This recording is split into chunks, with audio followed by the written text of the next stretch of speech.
I paid for everything, the venue, the catering, the decorations for my master's graduation party.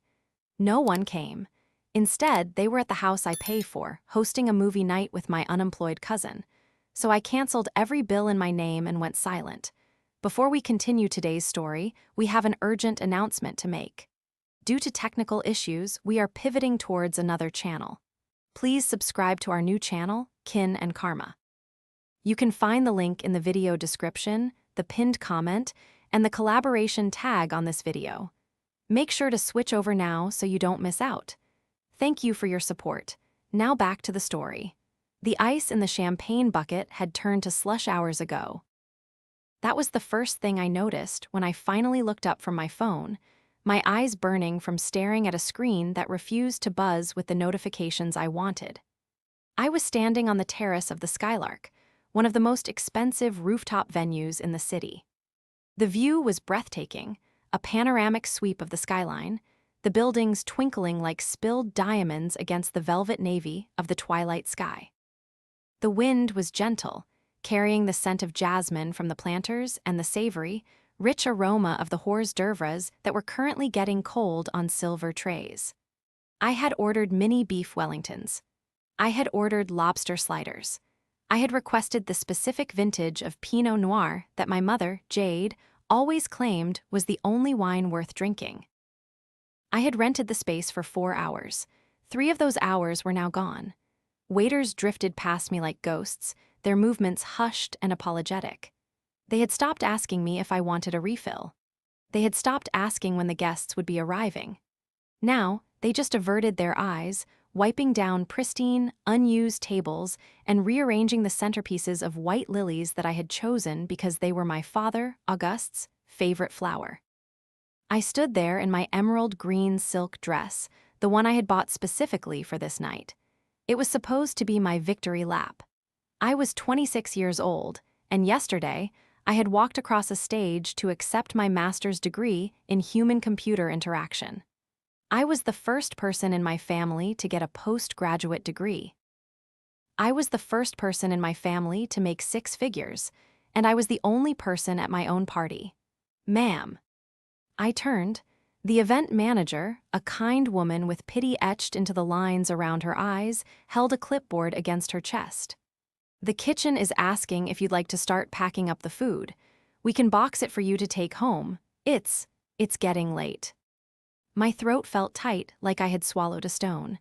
Give it another 10 minutes, I whispered, my voice sounding foreign to my own ears. Traffic is terrible on the bridge. They're probably just stuck. It was a lie. I knew it was a lie. She knew it was a lie. Of course, she said softly, retreating back into the shadows.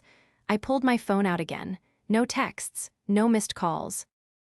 I had sent the reminder group chat message at 9:00 a.m. Can't wait to see everyone at 6. The venue has valet parking. I had sent a follow-up at 5:30 p.m. I'm here early getting things set up. See you soon. Radio silence. My finger hovered over the Instagram icon. I had been avoiding it. I didn't want to see stories of my friends out at bars or people living their lives. I wanted to see my family. I wanted to know why my brother, William, hadn't answered his phone. I wanted to know why my mother, Jade, who had promised she would bring the cake, was invisible. I tapped the icon. The first thing that popped up was a story update. Not from my parents, not from William, from Bella. Bella, my cousin. The one who had borrowed $200 from me last week for a job interview outfit that I was fairly certain was actually a new set of acrylic nails. I clicked her story. The image filled my screen, bright and chaotic and loud. It was a selfie, taken from a high angle. Bella was in the foreground, her mouth open in a performative scream of excitement, holding a giant bowl of popcorn. Behind her was a living room I knew better than my own apartment. The beige sectional sofa. The oversized TV I had bought for Christmas 2 years ago. The walls painted the specific shade of agreeable gray that I had paid the contractors to apply. It was my parents' house. The house I paid the mortgage on, and there they were. Jade was laughing, her head thrown back, a glass of wine in her hand, likely a bottle I had bought for the house stock. August was sitting in his recliner, grinning at the camera, wearing his pajamas. My brother, William, was on the floor wrestling with the dog. The caption was slapped across the bottom in neon pink text, "Family Movie Marathon. Nothing beats a cozy night in with the best people. Family first movie night blessed." Time seemed to stop. The ambient noise of the city, the sirens, the distant hum of traffic faded into a high-pitched ringing in my ears. They weren't stuck in traffic. They weren't in a hospital. They hadn't forgotten the date. They had simply chosen not to come. I looked at the timestamp on the story, 14 minutes ago. They were watching a movie while I stood on a roof alone, surrounded by $2,000 worth of wasted food and decorations. They were laughing in a house that I kept warm, eating food I had likely paid for, celebrating absolutely nothing, while ignoring the biggest milestone of my life. I felt a tear slide down my cheek, hot and humiliating. I quickly wiped it away, terrified the waiters would see. But then something strange happened. The sadness didn't expand. It didn't crush me. Instead, it hardened. It crystallized into something cold and sharp in my chest. It felt like a heavy door slamming shut. I looked at the photo again. I zoomed in on my mother's face. She looked so happy. She didn't look worried about where her daughter was. She didn't look like a woman who had a daughter waiting for her. I opened my text messages. I found the group chat titled Margaret's Grad Squad that I had created months ago. I didn't scream. I didn't ask, "Where are you?" I didn't beg. My fingers flew across the keyboard, typing with a steady, lethal precision. "I hope the movie is good. I just saw Bella's post. Don't worry about coming to the venue. I'm leaving now." I paused. I watched the 3 dots appear. Someone was typing. Probably William, or maybe Jade, finally realizing the time. I didn't wait for their excuse. I added one more line. "Good luck covering next month's bills without me." I hit send. Then, before the bubbles could pop up, before the inevitable flood of gaslighting texts, we just lost track of time. "Or you're being dramatic." Could roll in. I went to my contacts. Jade, block caller; August, block caller; William, block caller; Bella, block caller. I shoved the phone into my clutch. I signaled the event manager. "Pack it up," I said, my voice steady, devoid of the tremor that had been there minutes ago. "Pack it all up. Donate the food to the shelter on 5th. Take the flowers home to your families. I'm leaving."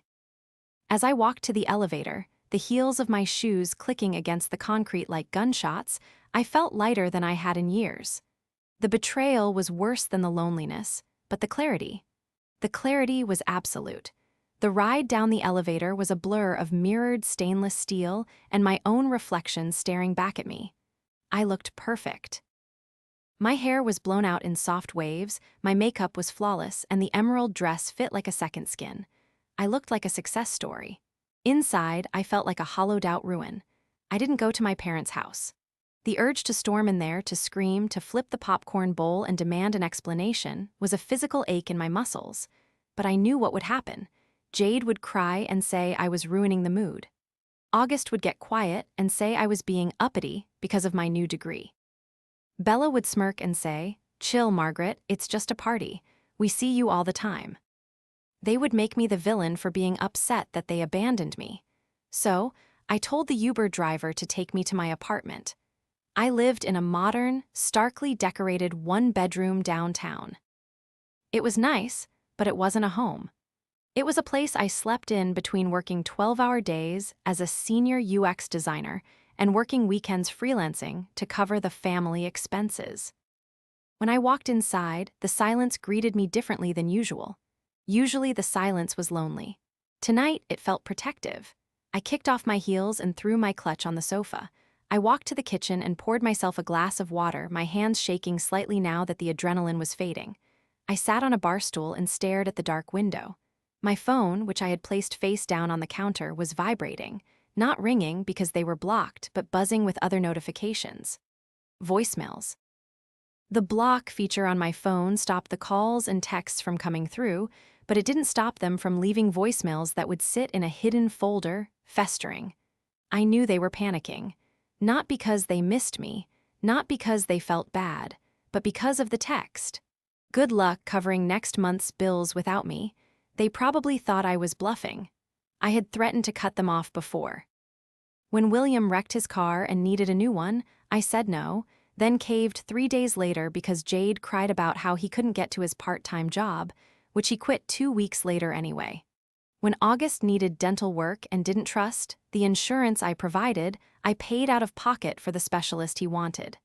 I had always caved. I was the responsible one, the fixer. The bank, but tonight was different. Tonight, I felt a physical revulsion at the thought of sending them a single cent. I walked over to my laptop and flipped it open. The screen glowed blue in the darkroom. I logged into my online banking portal. The numbers were there, stark and undeniable. Checking account, savings account, joint account Jade and August. I clicked on the joint account.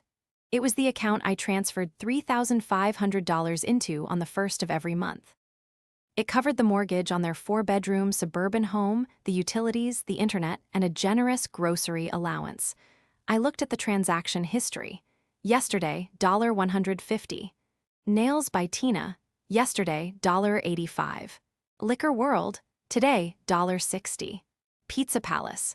They were spending my money to throw a party I wasn't invited to. I clicked on the Transfers tab. Scheduled transfer, $3,500.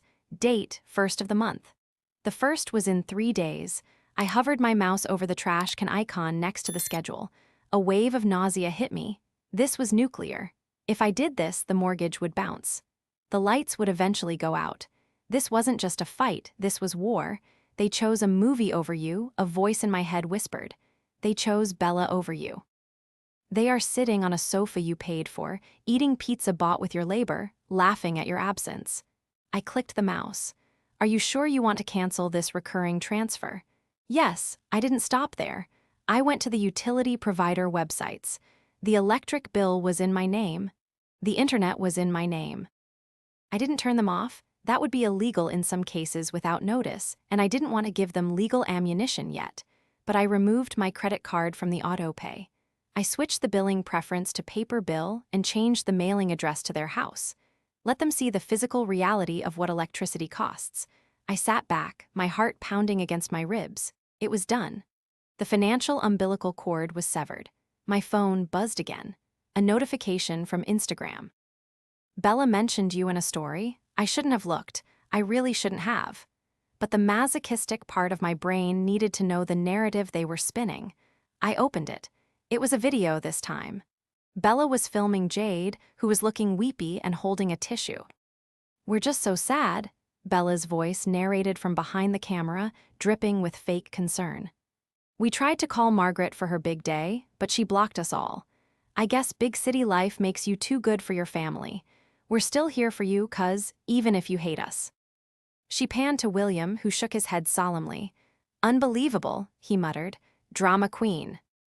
I stared at the screen, my jaw slack. They weren't apologizing.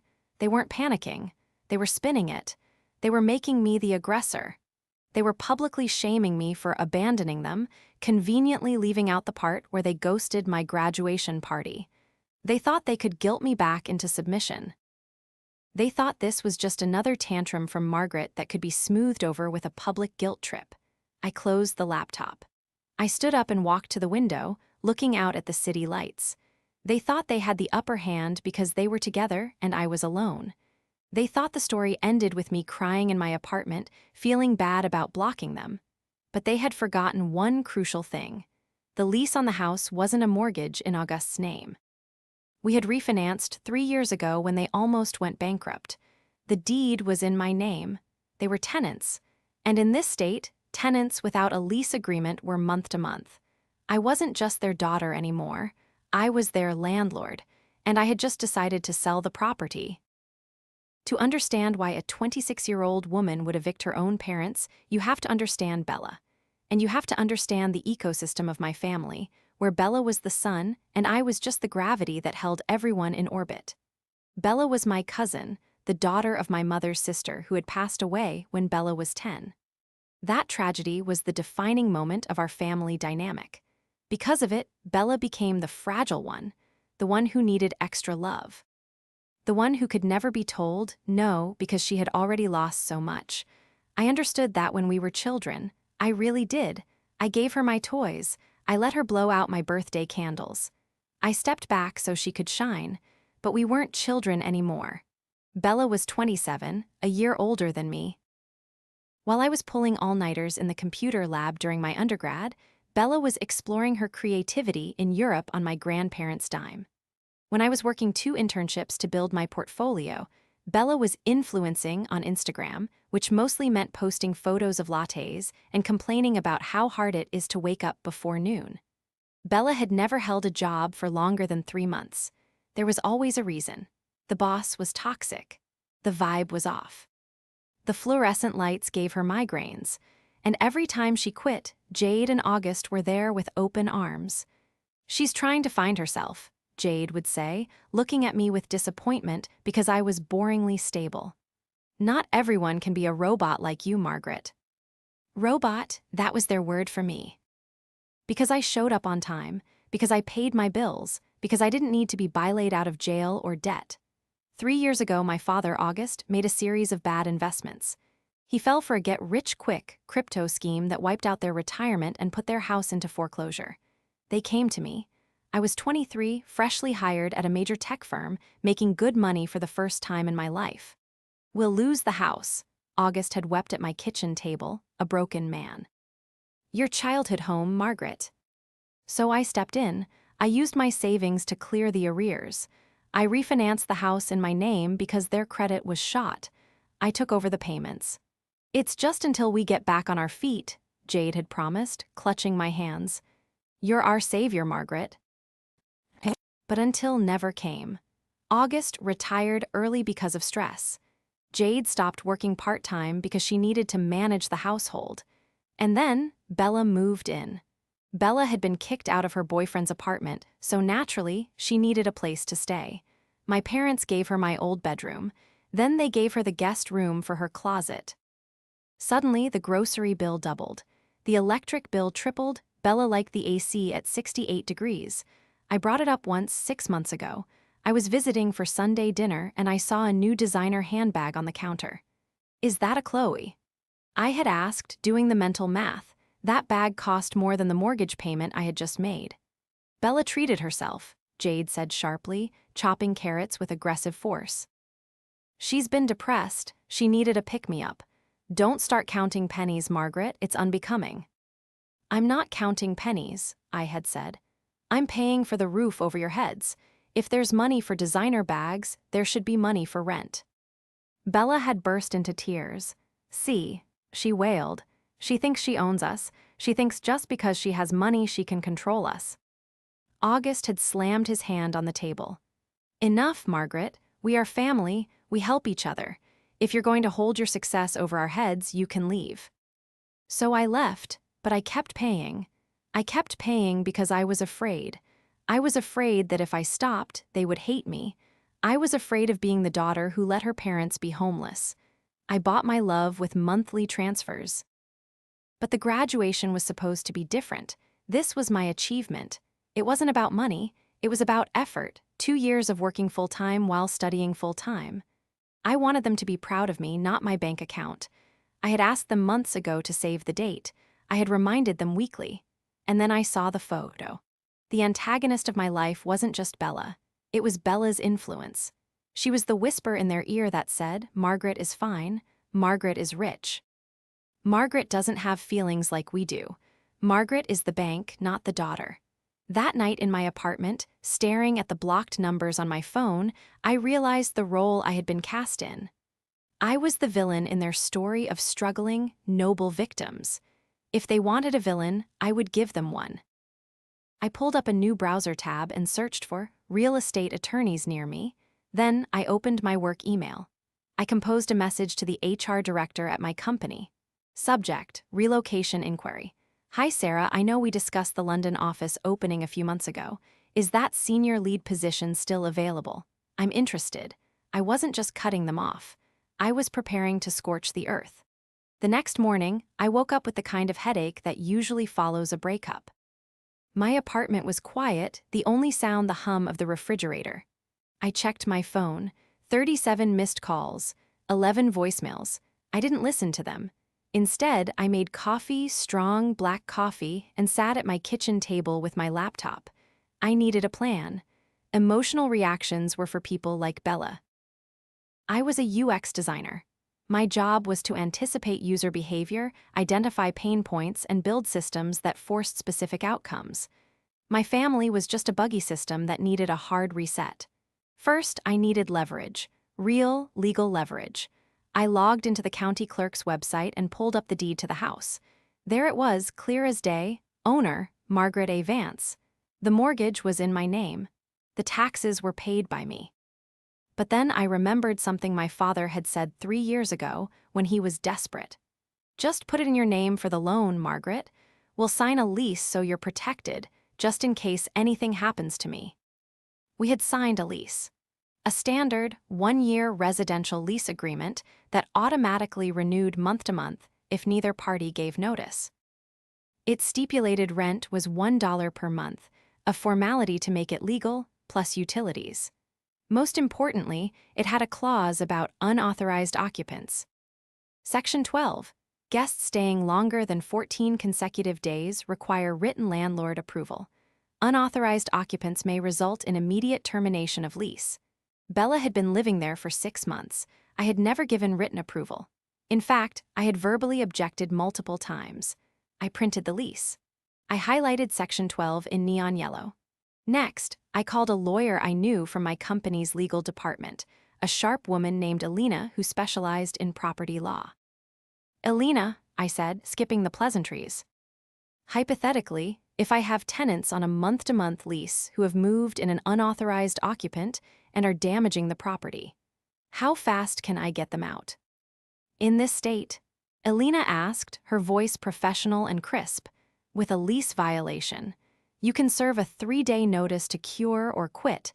If the unauthorized person isn't gone in 3 days, you can file for eviction immediately. But Margaret, are we talking about your parents? I'm talking about tenants, I said, my voice flat. Tenants who missed rent. Technically true, since the $1 was never actually paid, I just covered the mortgage directly. And tenants who have destroyed the relationship to the point of no return. Okay, Alina said slowly. If you want to go nuclear, here's what you do. Send a certified letter. Notice of lease violation. Cite the unauthorized occupant. Give them 3 days to remove Bella. If they don't, you terminate the lease. And if I want to sell the house? Give them 30 days notice to vacate for sale of property. That's cleaner. No court battle about Bella, just I'm selling, get out. I thanked her and hung up. 30 days. That was the timeline. I spent the rest of the day drafting the letter. It wasn't emotional. It was a cold, hard legal document. Notice of termination of tenancy to August and Jade Vance property address. 124 Maple Drive, you are hereby notified that your month-to-month tenancy is terminated effective 30 days from the receipt of this notice. The owner, Margaret Vance, intends to list the property for sale. You must vacate the premises by date. I stared at the paper. It felt like holding a grenade. This was the house I grew up in. This was the house where I learned to ride a bike. But it was also the house where they sat last night, laughing and eating popcorn while I stood alone on a rooftop. I signed it. Then I did something even pettier. I logged into the family cell phone plan, which of course I paid for. I didn't cancel their lines. That would give them a victim story. Instead, I activated the parental controls feature. I set a data limit of 1 GB per month for each line. I blocked international calls. And for Bella's line, which I had foolishly added 6 months ago, I restricted data usage entirely between 8 a.m. and 6 p.m. Time to get a job, Bella, I thought, hitting Save Changes. Then I went to the post office and sent the certified letter. 3 days later, I was at work. My office was a sanctuary of glass walls and quiet productivity. I was in the middle of presenting a new app interface to the stakeholders when my receptionist, Sarah, knocked on the glass door. She looked pale. Margaret, she whispered, stepping inside. I'm so sorry to interrupt, but there are people in the lobby. They say they're your family. They're causing a scene. My stomach dropped. I had blocked their numbers, so they had come to the one place they knew I couldn't ignore them. I apologized to the stakeholders. Family emergency, please excuse me, and walked to the lobby. I could hear them before I saw them. This is ridiculous. Jade's voice was shrill, echoing off the marble floors. My daughter works here. You can't tell me I can't see her. Ma'am, you need to lower your voice or I'm calling security, the guard said, his hand hovering over his radio. I rounded the corner. There they were, Jade looking frantic in a coat that was too warm for the season, August looking red-faced and embarrassed but standing his ground, and Bella was filming. Of course she was. She had her phone held up, recording the security guard. "This is harassment," Bella was shouting. "We're just trying to see our family." "Stop," I said. My voice wasn't loud, but it cut through the noise like a knife. They all turned. "Margaret." Jade lunged toward me, arms open. "Oh, thank God, we've been so worried." "Why aren't you answering your phone? We thought something happened to you." I stepped back, putting a solid 3 feet of distance between us. I didn't let her hug me. "I blocked you," I said calmly, "because you missed my graduation." Jade froze. Her face crumbled into a mask of exaggerated hurt. "Oh, honey, that was just a misunderstanding. We got the dates mixed up. We thought it was next weekend." "Liar," I said. "I sent reminders. You saw them."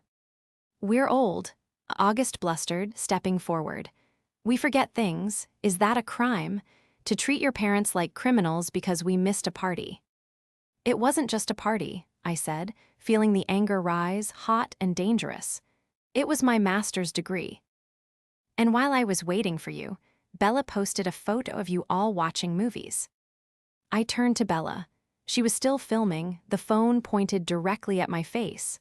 "Put the phone away, Bella," I said. "I'm documenting this," she sneered.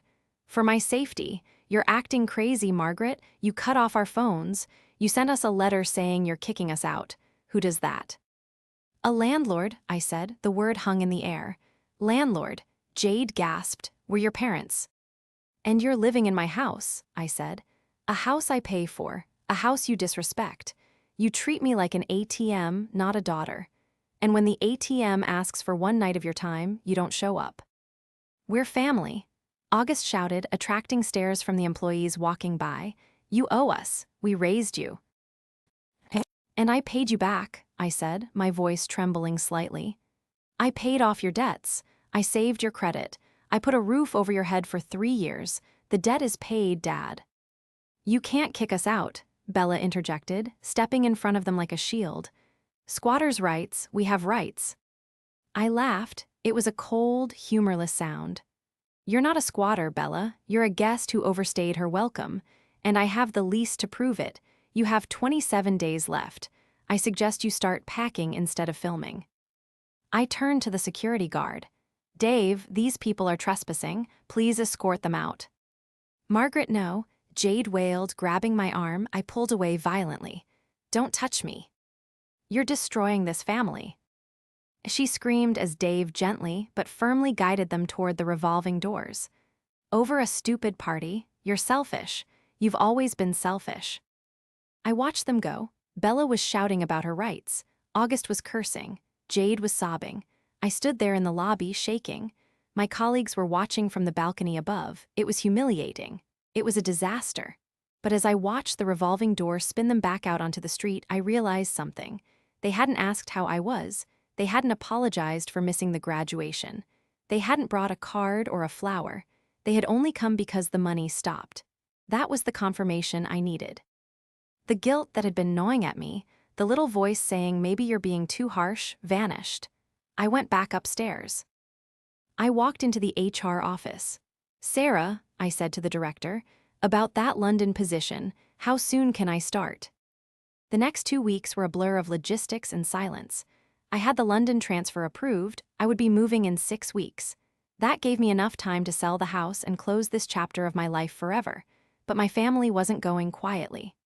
Bella had launched a full-scale social media campaign against me. She posted TikToks with sad music, titling them, "When Your Rich Sister Evicts Her Elderly Parents." She cropped out the parts where I paid for everything and focused on my cruelty. Strangers were commenting, "What a monster," and she should be ashamed. It hurt, I won't lie, it made me want to scream. But then I got a call from my bank. MS.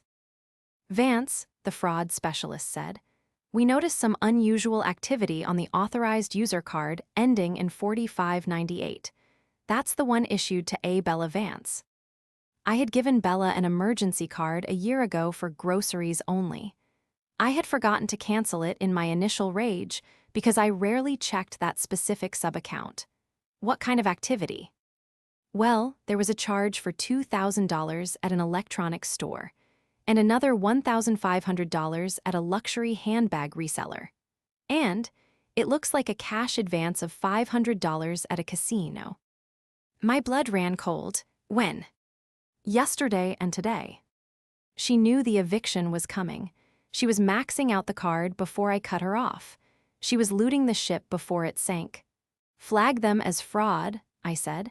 I didn't authorize those purchases, and cancel the card immediately. We can dispute them, the agent said.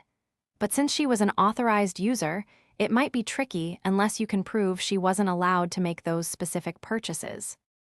I hung up and stared at my phone. This wasn't just ungratefulness anymore. This was theft. I realized I needed more than just a lease violation. I needed to know exactly where my money had been going for the last 3 years. I hired a forensic accountant. It sounded dramatic, but I needed the paper trail. I gave him access to the joint account statements, the credit card statements, everything. 3 days later, he sent me a report. It was damning. It wasn't just Bella's recent spree. Checks written to cash from the joint account endorsed by Bella Vance, totaling $12,000 over 2 years. Grocery withdrawals that coincided with dates Bella posted about going to concerts or festivals. Utility bills that were suspiciously high, which upon further investigation matched the energy consumption of a crypto mining rig. Wait, crypto mining. I looked at the report again. Spike in electricity usage consistent with high-load computing hardware. I thought back to the humming noise coming from the garage the last time I visited. August had said it was an old freezer. It wasn't a freezer. My unemployed cousin and my retired father weren't just watching movies. They were running a crypto mining operation in my garage, using electricity I paid for to generate digital currency that they kept. They were stealing power from me to make money they hid from me. That was why they couldn't come to the graduation. They weren't just watching a movie. They were likely maintaining the rig, or I zoomed in on a photo Bella had posted that night, the one of the movie marathon. In the corner of the frame, near the edge of the TV stand, there was a stack of boxes. Computer component boxes, graphics cards. They had bought new equipment. Probably with the money I sent for medical bills last month. The betrayal had layers. It was an onion of deceit. I printed the report. I printed the bank statements. I wasn't just evicting them anymore. I was building a criminal case. I called Alina, my lawyer friend. Change of plans, I said. We're not just evicting for sale of property. I need to file a police report for credit card fraud and theft of services. Margaret, Alina warned, that's your father. No, I said, my voice trembling with a mixture of grief and rage. That's a man who stole from his daughter to fund a gambling addiction and a mining rig. I'm done protecting them. If you do this, there's no going back. Good, I said, I don't want to go back. I looked at the calendar. The 30 days were almost up. They hadn't packed a single box. They were betting on me caving. They were betting on the family first guilt trip working one last time. They were about to lose that bet. The 30 days were up on a Saturday. I didn't just send a text. I didn't just wait for them to leave. I showed up at 9:00 a.m. with 2 sheriff's deputies, a locksmith, and a moving truck I had hired to take their belongings to a storage unit, paid for, of course, for exactly 1 month. It was raining. A gray, miserable drizzle that matched the pit in my stomach. I parked my car down the street and walked up the driveway. The house looked exactly the same as it always had. The lawn was overgrown. William had clearly stopped mowing since I stopped paying the gardener. The blinds were drawn tight. I nodded to the deputies. This is the address, I said, my voice steady despite my trembling hands. They were served notice 30 days ago. One of the deputies, a burly man named Officer Miller, knocked on the door. Hard, bang, bang, bang. Sheriff's Department, eviction notice. A silence. Then muffled shouting. The The sound of footsteps, the door swung open. Bella stood there in her pajamas, hair messy, phone already in hand, recording. "You can't do this," she screamed, shoving the phone in Officer Miller's face. "This is illegal. We have rights. My uncle is sick." "Ma'am, step aside," Miller said calmly. "We have a court order." Behind her, Jade appeared, clutching her robe. Her face was pale, her eyes wide with shock. She saw me standing behind the officers, protected by their uniforms. "Margaret," she whispered, you brought the police." "I brought the owners of the house," I said, "and the law." "How could you?" August roared from the living room, stumbling into view. He looked disheveled like he hadn't slept. "To your own father, over a party." "It's not about the party, Dad," I said, stepping into the foyer. The smell hit me instantly, stale pizza, dog, and something metallic like ozone, the smell of electronics running hot. "It's about the crypto mine in the garage," I said. August froze. The color drained from his face so fast he looked like a ghost. Bella lowered her phone slightly. "What are you talking about?" "The $12,000 in electricity you stole," I continued, walking past them toward the garage door. "The graphics cards you bought with my medical money, the credit card fraud." I reached the door to the garage and flung it open. The hum was deafening. There, on racks made of cheap metal shelving, were rows of computer parts, fans spinning wildly, lights blinking in the dim space. Cables snaked everywhere, plugged into every available outlet, and several extension cords that looked like fire hazards. It was hot in there, stiflingly hot. "My God," Jade whispered, staring at the setup. "August, you said it was a freezer. You said you were storing meat for the winter." I turned to my mother. "He lied to you too, Mom, or maybe you knew. Maybe you just didn't care as long as the checks kept clearing." I didn't know," she stammered, looking from the machines to her husband. "August." August slumped against the doorframe, defeated. "It was an investment. It was going to pay off big. We were going to pay you back, Margaret, every cent." "With what?" I asked, Dogecoin, while I worked myself to the bone. I turned to the deputies. "Officer, I'd like to file a report for theft of utilities and unauthorized modification of property. And I want these people removed from my house immediately." "You can't," Bella shrieked, throwing herself in front of the rig. "This is my setup. I helped build this. It's my property." "Then take it," I said cold. "Pack it up, right now, because the locksmith is changing the locks in 10 minutes. The next hour was chaos. The movers I hired, big, silent men who didn't care about family drama, started hauling boxes out.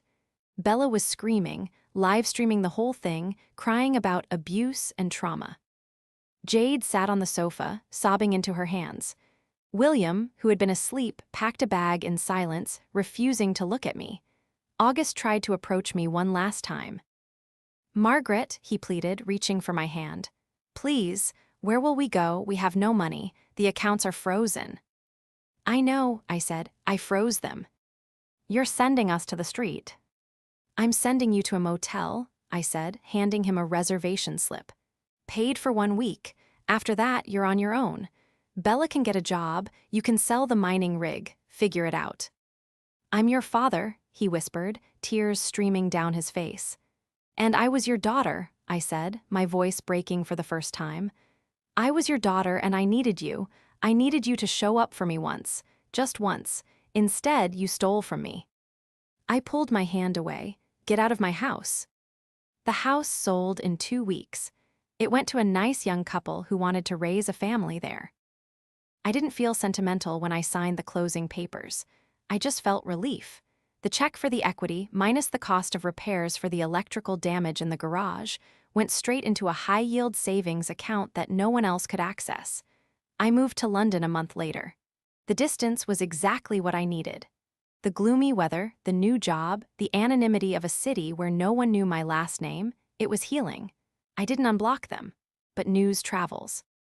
I heard from a distant aunt that Bella had tried to sue me for emotional distress and illegal eviction. The case was thrown out immediately because I had followed the law to the letter. She ended up having to sell the mining equipment for pennies on the dollar to pay her legal fees. August and Jade moved into a small, one-bedroom apartment in a less desirable part of town.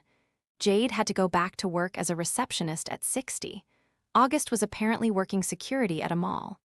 William finally moved out and got a real job in another state, seemingly realizing the gravy train had derailed for good. 6 months after the eviction, I received a letter. It had no return address, but I recognized the handwriting. It was from Jade. I almost threw it away. But curiosity won. I opened it sitting in a cafe overlooking the Thames.